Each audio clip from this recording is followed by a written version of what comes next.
Bonjour, je suis Guillaume Forget, conseiller en communication interne à Hydro-Québec. Bienvenue à Durable tout court, la balado d'Hydro-Québec consacrée au développement durable. Aujourd'hui, on se parle d'économie circulaire, un sujet dont on va faire le tour, excusez le jeu de mots un petit peu facile, avec trois de mes invités, Marie-Claude Rousseau qui est conseillère en développement durable, Stéphane Roy qui est conseiller en pratique d'affaires, et Martin Lavoie qui était chef projet équipement chez Hydro-Québec, qui est un jeune retraité qui nous fait le plaisir d'être avec nous aujourd'hui. Marie-Claude, je commencerai avec toi. Est-ce que tu peux nous aider à comprendre ce que c'est l'économie circulaire? L'économie circulaire, c'est un nouveau modèle économique. Donc, on passe d'un modèle linéaire où on extrait des ressources, on les utilise, puis on les jette à la fin de leur vie, à un modèle circulaire où les déchets deviennent des ressources et rien ne se perd dans le processus. Au niveau de l'économie circulaire, le taux de circularité au niveau du mondial, on est à peu près à un peu en dessous de 9%. Et donc, c'est vraiment pas beaucoup. Donc, ça veut dire que c'est les matières premières là, qui recirculent puis qui sont réutilisées là, dans le système. Puis, je dirais aussi qu'au niveau du Québec, les données sont encore plus basses. Donc, on est plus autour de un petit peu en bas de 4%. Donc, on a vraiment du chemin à faire pour avoir de la circularité dans la gestion de nos matières. Ok, je comprends. Ce taux de circularité, c'est donc, si je comprends bien, le pourcentage en fait des matières qui, au lieu de partir, de finir leur vie à l'enfouissement ou d'être brûlées ou jetées dans des décharges, vont être réutilisées. De quelle manière on peut... Alors, tu le disais, c'est différent du recyclage. De quelle manière c'est différent du recyclage, l'économie circulaire et ces produits qui repartent dans le système? Ben, en fait, quand on parle d'économie circulaire, on va parler de stratégie d'économie circulaire. Donc, il y a plusieurs façons d'en faire. Il y a plusieurs stratégies qu'on peut utiliser. Je pourrais, entre autres, m'assurer d'acheter des produits qui ont un contenu recyclé. Je peux m'assurer d'avoir des produits qui ont une plus longue durée de vie. Je peux aussi louer au lieu d'acheter. Je peux partager des biens, donc entre autres, l'autopartage, c'est un très bon exemple. Je pourrais m'assurer d'avoir des produits ou des biens qui se réparent pour allonger leur durée de vie. Puis évidemment, ben en fin de vie, ben je recycle tout, là. Moi, de mon point de vue à moi, l'économie circulaire, c'est comme un nouveau mot, mais ça existe déjà depuis longtemps. Pour une entreprise, ça vient pas tout seul, ça. Hydro-Québec, c'est constitué de gens. Il y a une vingtaine de mille employés à Hydro-Québec. Puis c'est tous ces gens-là, dans leur quotidien, qui peuvent contribuer à faire une économie ou à faire une consommation plus intelligente. Parce que l'économie circulaire, la théorie, c'est que le déchet d'un vient la ressource de l'autre. Mais ta première question, quand tu prends un bien, c'est comment tu vas en disposer. On les a en tête, ces exemples-là, de réparer plutôt que jeter, d'avoir une utilisation conjointe, de louer plutôt que d'acheter. L'économie circulaire, elle fait partie intégrante aujourd'hui de la stratégie du développement durable, du plan de développement durable d'Hydro-Québec.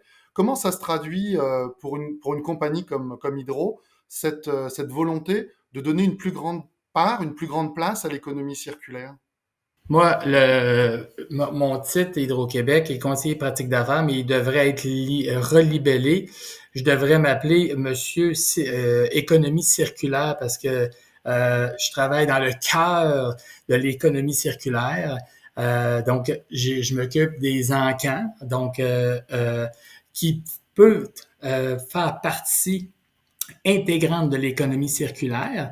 On vend entre 800 et 1000 véhicules par année donc de notre parc automobile chez Hydro-Québec. Donc, ça fait partie de l'économie circulaire parce que nos véhicules qu'on vend à chez nos encanteurs rencontrent des critères précis qui nous ont été donnés et par la suite, on fait même des fois réparer des véhicules pour les revendre aux encans pour pouvoir donner une durée de vie encore plus longue. Et c'est les entrepreneurs, les commerçants rachètent les véhicules d'Hydro-Québec pour leur donner une seconde vie. Moi, je regarde là, dans mon équipe, là, on est une petite équipe de 8 personnes, puis on fait partie de l'économie circulaire, où on a des gens qui s'occupent, comme on mentionne depuis tantôt, là, des récupérations de fer, aluminium, cuivre. Il y en a une autre personne qui s'occupe de l'appareillage, donc tous les gros transfos qu'on démantèle pour des postes de Transénergie. Il y a de la récupération également qui se fait là. Il y a moi qui s'occupe des encans et autres. Donc, c'est toujours là, on travaille toujours à essayer d'améliorer les nouvelles idées là, de cette économie circulaire. Mais je veux juste rajouter, Stéphane, juste pour compléter le travail que vous faites, parce qu'effectivement, il y a beaucoup de travail au niveau de toute la filière de la valorisation du recyclage qui est fait. Puis j'aimerais donner l'exemple du cuivre, qui est une matière qui a une grande valeur sur les marchés. Puis c'est quelque chose qu'on utilise et qu'on produit beaucoup à Hydro. Puis le cuivre, en fait, il est récupéré. Puis je pense qu'il est assez bien récupéré. Je me trompe pas, là, il y a des bons systèmes pour le trier puis être capable de le recycler. Mais juste pour vous donner un peu une autre perspective sur l'économie circulaire, le cuivre, il y a une croissance en termes de consommation de 3% par année au niveau mondial. Donc, même si on le recycle, on est quand même en déficit. Puis c'est un matériau qui est utilisé dans tout le matériel électronique, l'appareillage électrique, donc c'est quand même très commun. Donc, plus on va vouloir en utiliser, plus on est obligé d'en extraire plus on est obligé d'aller loin pour l'extraire, donc dans des régions des fois qui ont des écosystèmes très sensibles, donc on a un impact au niveau de la biodiversité. C'est une matière aussi qui génère beaucoup de contaminants quand on l'extrait. Puis le cuivre, ce qu'il faut comprendre, c'est que c'est un matériau qui ne perd aucune de ses propriétés. Donc, il peut être recyclé à l'infini. Donc, oui, c'est une bonne pratique de le recycler, mais il faut aussi essayer de le réintroduire dans ce qu'on va acheter parce qu'il faut essayer de l'utiliser en boucle fermée, là. Avec Marc-Claude, dans le passé, on a revalorisé des pylônes puis des poteaux de bois, puis on a fabriqué des ponts temporaires avec. Ce qu'on a fait, au-delà de recycler des matériaux puis d'en faire un autre produit qui est aujourd'hui utilisé, ce qu'on a fait, c'est qu'on a intégré d'autres gens dans le processus. On a intégré des jeunes qui étaient dans un cadre de formation, on a intégré des ingénieurs qui ont réfléchi autrement.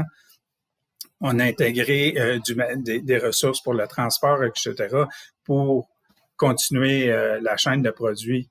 Mais le plus gros succès n'a pas été ça. C'est que quand j'ai eu raconté mon histoire de pont à un collègue, un ami qui travaille aussi à Hydro-Québec, lui, c'est un consommateur de corde jaune. Il travaillait dans les projets souterrains, puis souterrains, il utilise la corde jaune comme vous connaissez la corde torsadée. Puis une fois qu'ils ont utilisé la corde une fois, eux autres, ils la mettaient dans des gros bacs, puis ils vendaient ça comme pour le nylon, le matériau comme tel. Donc, ça s'en allait dans les résidus. Une fois qu'on a jasé ensemble, lui, un bon matin, il écoute La Semaine verte, puis il voit un pêcheur de moules ou de mollusques quelconques qui sortait des grandes cordes de l'eau avec plein de mollusques après. Puis après ça, schlac, il coupait la corde, puis il récupérait les mollusques. Fait que fait pas un ni deux, appelle les recherchistes, appelle Télé-Québec, finit par trouver l'agriculteur, ou je sais pas le nom que ça porte, quelqu'un qui cultive des moules, là, mais le pêcheur de moules.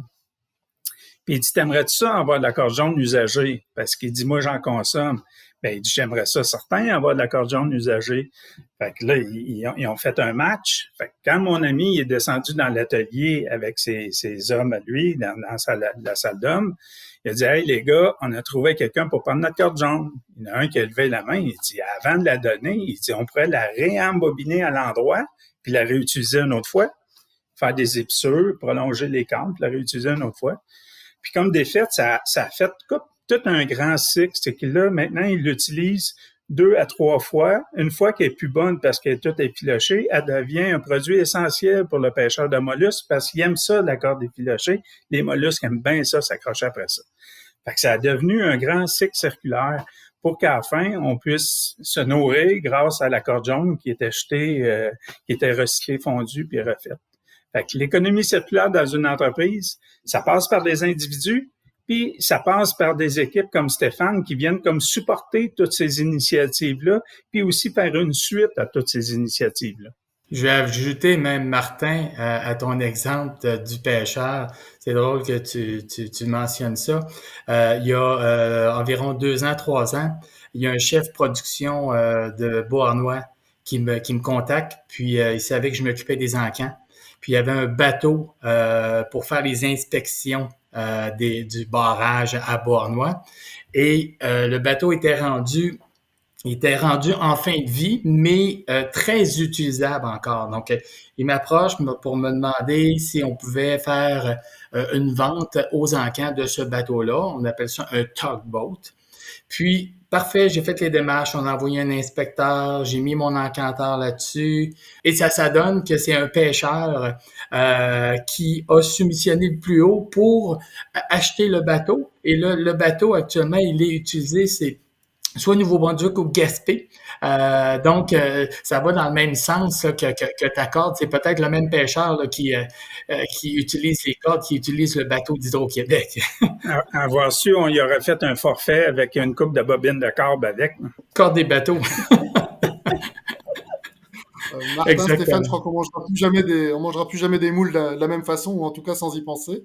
Stéphane, il y a aussi un organisme avec lequel Hydro-Québec fait plus particulièrement affaire, c'est le CEFER. Alors peut-être nous dire ce que c'est le CEFER ou les CEFER et quel est le partenariat qu'on a avec eux. Le CFR, c'est le Centre de formation en entreprise et récupération.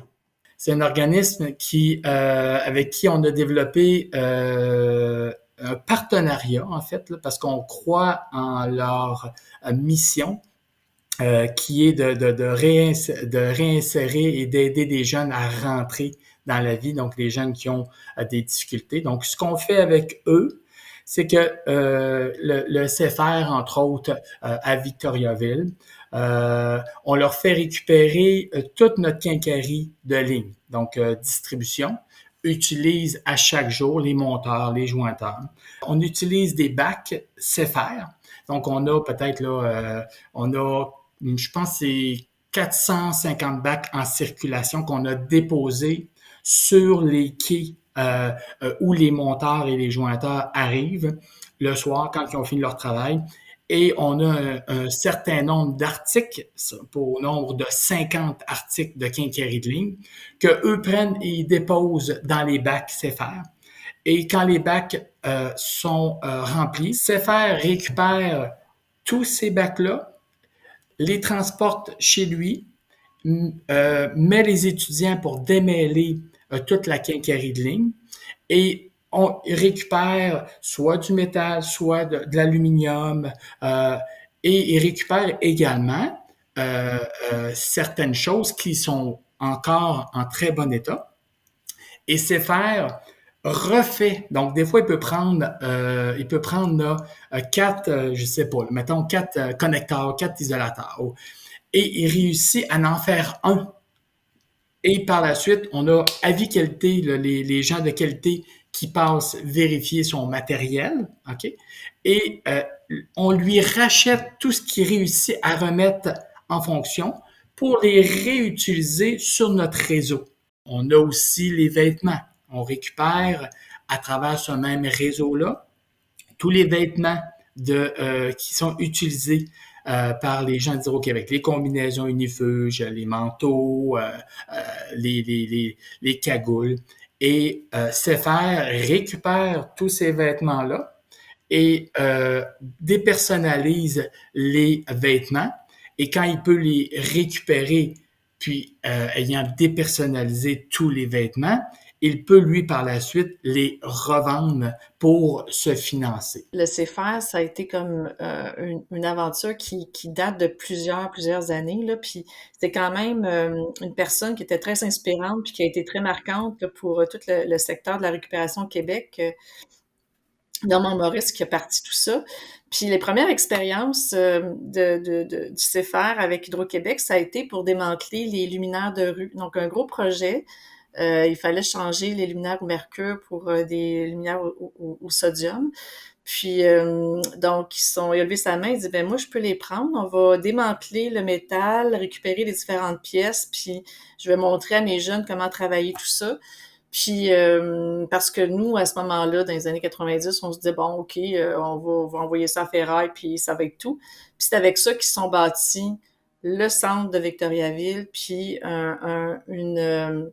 une mission aussi de récupération dans ce domaine-là. Puis par la suite, ça a fait boule de neige. Donc, on a été, Hydro, les premiers à vraiment leur donner un coup de pouce pour monter cette entreprise-là. Puis aujourd'hui, ça fait quand même plus de 20 ans plus de 20 ans qu'on fait affaire avec eux. Puis c'est vraiment une belle expérience, là.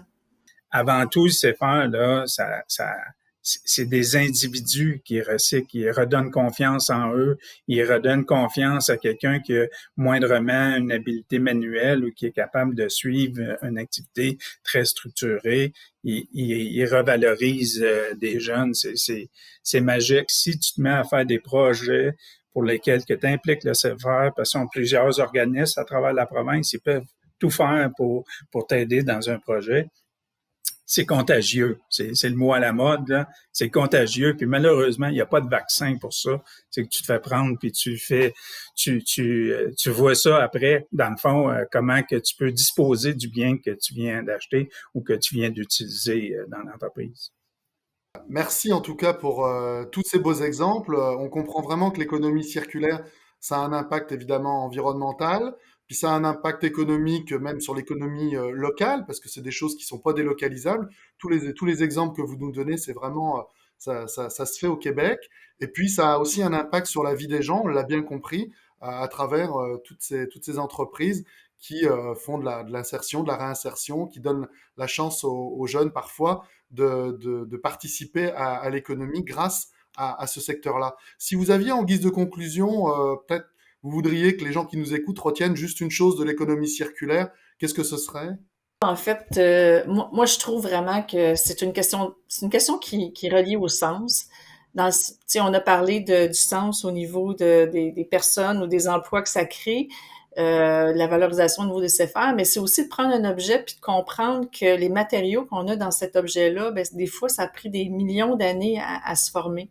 Fait que nous, on est comme responsable de les utiliser, mais aussi de les passer aux prochaines générations. Donc, c'est un peu de comprendre le sens que les objets ont. En fait, c'est l'être humain aussi, de toujours être à l'affût de ce qu'on pourrait trouver comme option pour rentrer ça dans notre économie circulaire. Donc, les nouvelles idées, de pas hésiter à essayer des choses. La question est simple, là, elle vient de ton quotidien. C'est avant que tu achètes quelque chose, là, pose-toi donc la question, ça se répare-tu? Puis comment je vais en disposer quand je vais en avoir terminé? Commence par se poser cette question-là, puis peut-être tu vas économiser parce que tu l'achèteras pas ce que tu viens de voir, là. Ça va être la conclusion de cet épisode consacré à l'économie circulaire. Un grand merci à tous les trois d'avoir participé et puis à bientôt pour un nouvel épisode de Durable tout court. Merci. Merci. Merci.